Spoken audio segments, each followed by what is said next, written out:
We are now in Brooklyn, and I'm the executive director of Times Up, which is over a 20-year-old environmental organization.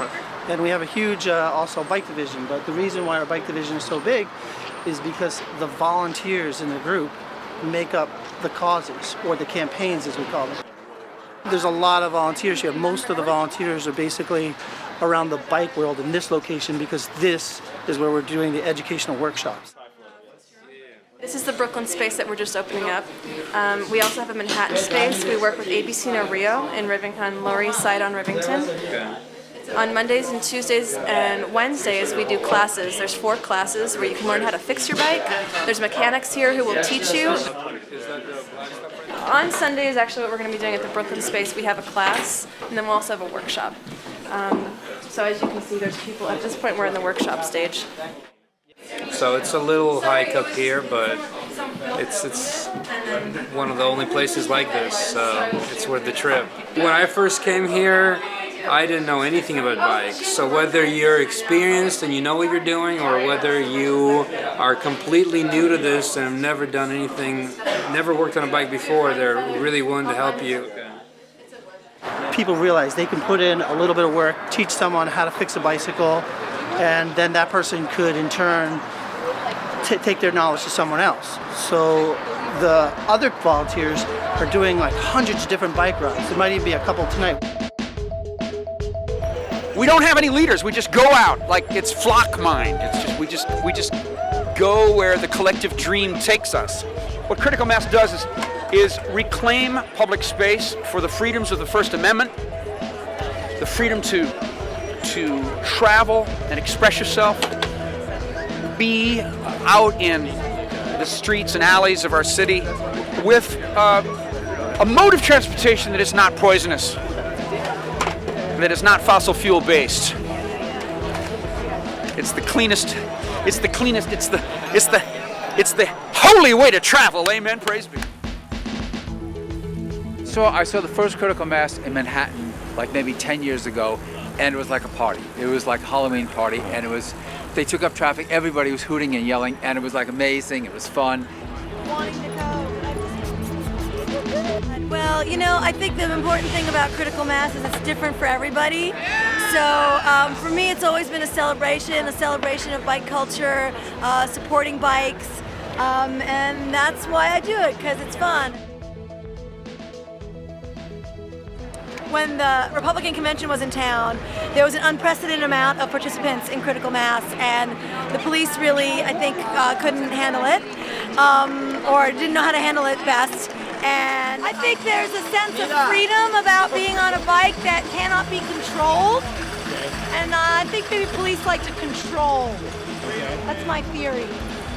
They're kind of in the business of control. Being too loud. He was upset at what I said about him. Said that I wasn't in the bike lane, even though we were crossing and merging, and he pushed me to the right. I have human rights. I'm not a dog.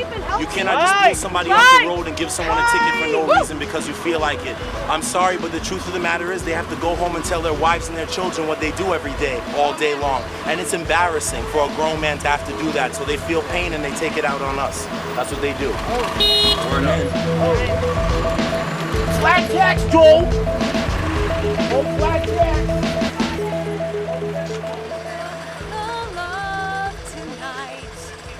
We're in the love lane! With all our lovely police officers! Loving it! There's these clowns, right? We had these clowns, and they would kind of defend the bike lane. So there'd be a car in the bike lane, and we have clowns, and they would give a fake ticket to the guy in the bike lane. And we would do it with a little bit of humor, and it would come out really well. So these same clowns are noticing that there's a lot more bikes. So the clowns were like, we need to love these lanes. So it's kind of like we're declaring victory with like the message of love. So we have these stencils, like get that stencil onto the bike lane, like we spray painted it onto the street to like keep that love message alive in the streets.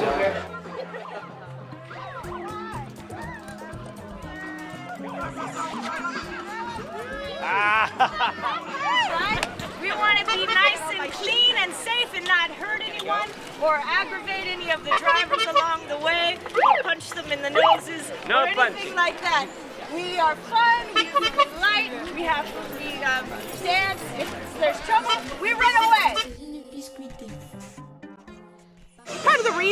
bike clowns is that the police clowns don't actually do their job. The police clowns, they think that the bike lanes are actually double parking lanes, for instance, or like police convenience lanes. So we're just personifying what the cops actually do. And our role on this ride is to encourage the cars to stay where they are, to do nothing, and to take up all the space in the road, and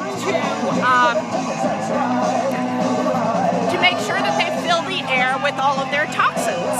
And that's, we think that's a good role. And if we have a problem, we will call it into headquarters, along we have a situation here.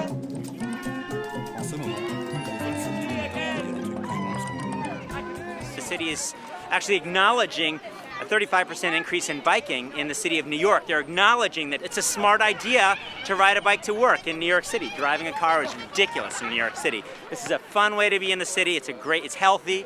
It's a joyous way of spending a Saturday with some friends.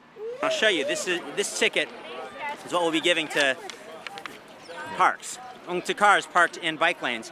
This is the city law says that section 40.4.08 means that stopping, standing, parking, or otherwise obstructing bike lanes is prohibited. And so we're trying to say to the city, you've got these laws on the books, but without enforcement, there's no point in having a law. I'm a teacher, and I've found increasingly with my time hanging out with activists and doing social movement stuff, I've learned that there are a lot of really smart, innovative practices taking place in the social movements and the community organizing in the streets of New York City. Do you feel like there's learning going on?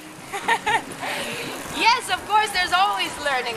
We just want to shake it up and draw attention and make sure that people know that it should be safe and fun to ride in the bike lanes and not a hazard to your health. It's a different time, there's a different president, and if you could flip the camera around, you'll see them hiding over there. The police are kind of surveilling us, watching us, but they're back there. And maybe today they had a good reason because they didn't want to get pied. But in general, there's a lot of surveillance going on and a lot of COINTELPRO and really ugly stuff. There's two sides to the city now, which is awesome. At least there's a side putting in bike lanes and infrastructure and trying to create new laws around pollution and stuff, which is great. But that didn't exist for a long time. It was just people in the community making a difference, cleaning up their community gardens, riding to work on their bicycle, telling people it's not a good idea to pollute. Those all came from the grassroots. So what you're seeing here is a little bit older people that did these things years ago when no one else was doing it. Riding a bike is basically spiritually or whatever. Mindset gives a do-it-yourself mindset.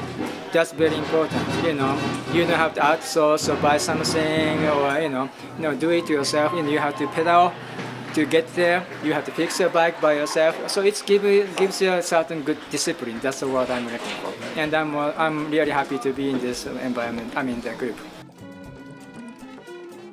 What I would say to other people in academe and in public administration, etc., is listen to the activists and actually pay attention to the local knowledge.